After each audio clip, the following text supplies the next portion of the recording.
Hey guys, welcome back to another episode of PCs and EVs. In today's video, we're taking a look at a Model X long range. Got another demo drive lined up. We're down here in Florida, actually, in the middle of our vacation, and I saw there was an opening, so I jumped at it. Just had the girlfriend drive the car. Now she's gonna help me out with recording, and we're gonna do a little bit of content on it. We got it for about another 25 minutes, so let's see what we can do. I still can't get over the fact, I'm going to turn the temperature up in here a little just so it stops being quite as aggressive. I still can't get over the fact that there isn't a drive park selector. And yes, the yoke is interesting. It's going to take me another 4 or 5 minutes to get back used to. We've currently got this in Insane. The yoke definitely feels a lot meatier.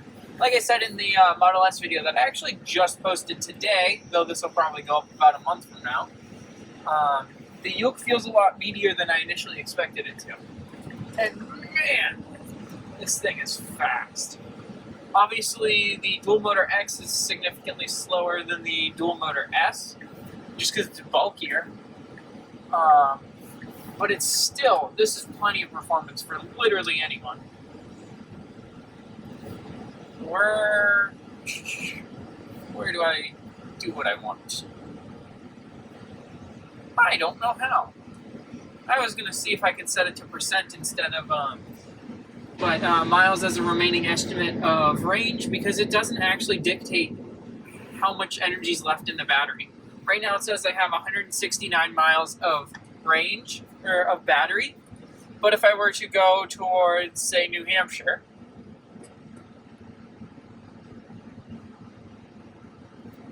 and we did navigation, it'd want us to charge well before that 170 mile mark. In 500 feet, turn right onto Florida Long Avenue. It actually would literally want us to charge in here, hilariously. But yeah, we're at about 50% state of charge. I would rather know that information instead of saying, oh, you've got 169 miles left. Because the way Tesla does their mileage ratings it's not like a guesstimate based on how much is used or anything like that. It's just, hey, you're at this percent, you've got this many miles. We're actually driving past an EA station that has a EQS, 2 bolts, an EQB, and a Polestar 2, as well as a second Polestar 2 waiting. And then we've got a supercharger right next to it.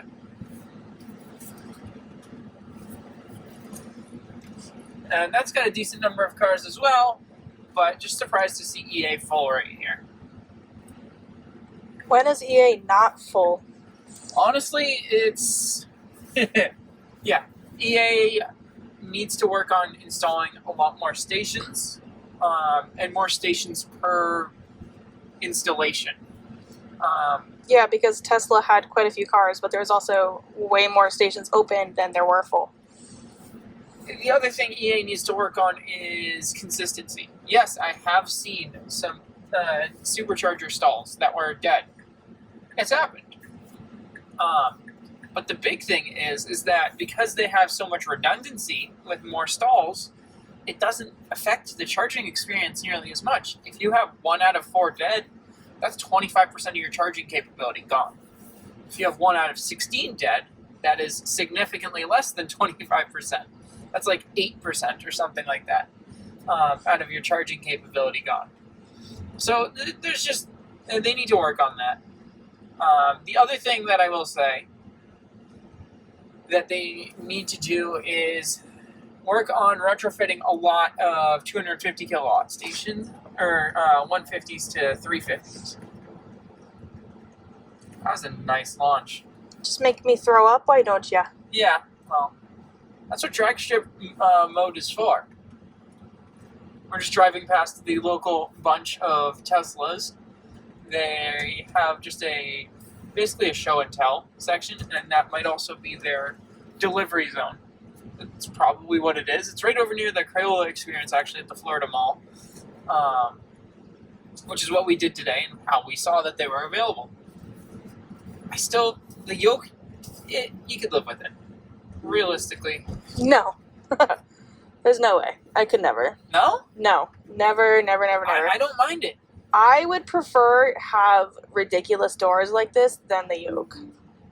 Really? I would rather make it sing to me and loudly so everyone could hear than have a yoke. Interesting. We're going to turn in here. And then we're going to hop out. We're going to take a look at the doors. And we'll take a look at the trunk space as well as the frunk space. In just a minute, I just want to launch it one more time.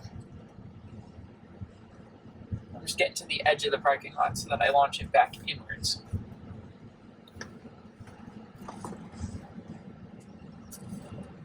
Get ready, Jaina. I'm just going to go hit the drag strip mode button again. And it should be basically ready. Oh wow, I didn't know it like lowers the car. Oh yeah. You ready? Mm-hmm.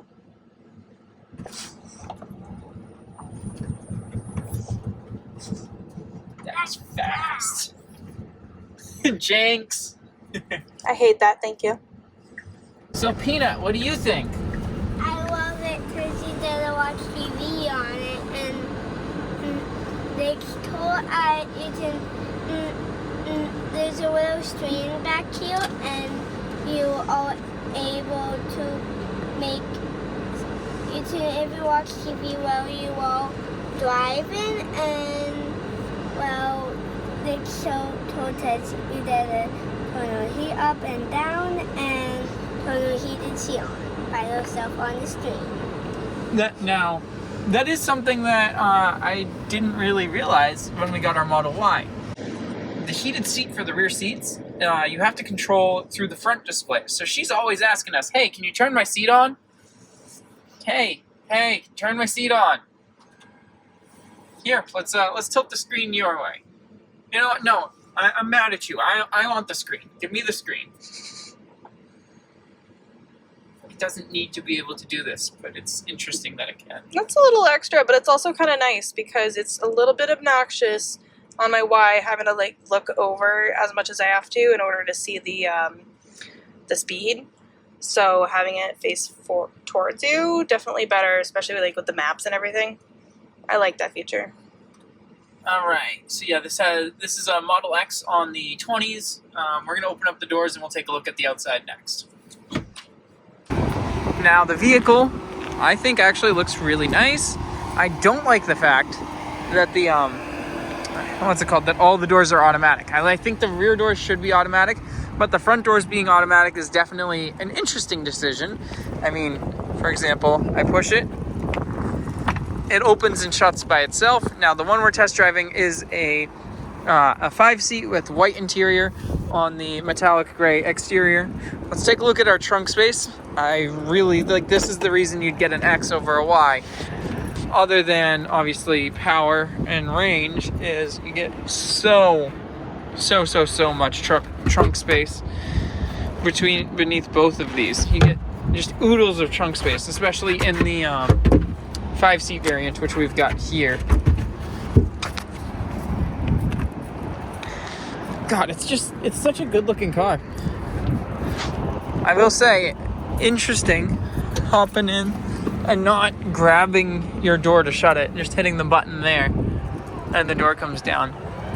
From what I've heard, those are expensive and break pretty frequently, but while they work and while it's in warranty, not a big deal. Interesting to see the whole screen there. You've got 2 USB-C outlets at the bottom. You've obviously got some cup holders. And you've got that very polarizing yoke. I did forget to mention this, but this car as spec is right around 110 grand. From what I can understand, I believe they are marking down demo inventory pretty significantly at the moment, because there is pending hardware 4 refresh on the vehicle, which will change out the computer on the inside as well as a lot of the camera sensors and everything like that. But yeah, I mean, hey, it seems like a pretty great car. If I had the money, I'd definitely be considering one. So what do you guys think? Would you buy this over a Model Y if you had the money, or would you just stick to the Y, or maybe even an S? Let me know down in the comments, guys, and make sure you guys like, comment, and subscribe for more.